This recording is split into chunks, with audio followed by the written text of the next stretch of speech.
যুক্তরাষ্ট্রের বিশ্ববিদ্যালয়ে গবেষণার মাধ্যমে তৈরি রোবট প্রযুক্তি কাজে লাগিয়ে দ্রুত এগিয়ে যাচ্ছে চীনের প্রতিষ্ঠানগুলো।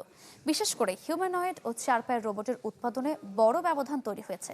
বিশ্লেষকদের মতে চীনের শক্তিশালী উৎপাদন ব্যবস্থা ও সরবরাহ চেইনই এই অগ্রগতির প্রধান কারণ। ঢালাইয়ের সেরা প্রিমিয়ার সিমেন্ট। একসময় যেসব রোবট প্রযুক্তিকে ভবিষ্যতের কল্পনা মনে করা হতো, এখন তা বাস্তব। চার পায়ে হাঁটছে রোবট, নজরদারি থেকে শুরু করে সামরিক অনেক কাজেও হচ্ছে এর ব্যবহার। গ্যাভিন কেনেলি ঘোস্ট রোবোটিক্সের প্রধান নির্বাহী। তার প্রতিষ্ঠান যুক্তরাষ্ট্রের বিশেষ বাহিনী সহ সরকারি সংস্থার জন্য তৈরি করছে ভিশন 60। কিন্তু এখানেই গল্পের মোড়। যে প্রযুক্তির ভিত্তি তৈরি হয়েছে যুক্তরাষ্ট্রে, তার ব্যাপক উৎপাদনে এখন অনেকটাই এগিয়ে চীন।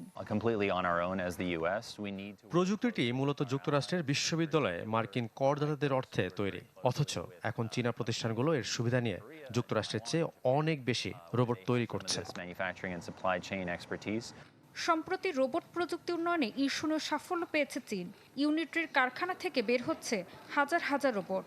হিউম্যানয়েড থেকে চার পায়ের মেশিন।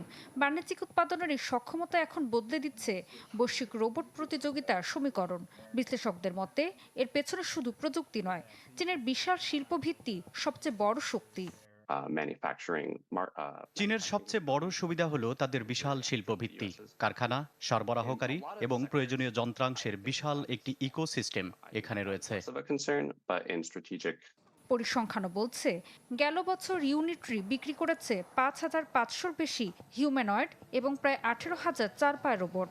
অন্যদিকে যুক্তরাষ্ট্রের কোনো প্রতিষ্ঠানই এখনও একই মাত্রার এসব রোবট গণহারে উৎপাদন করতে পারেনি।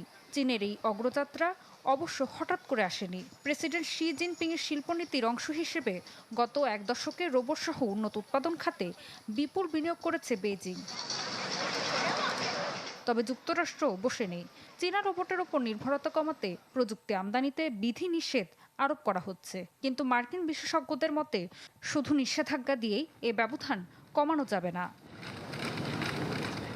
ঋতু সাহা, চ্যানেল 24।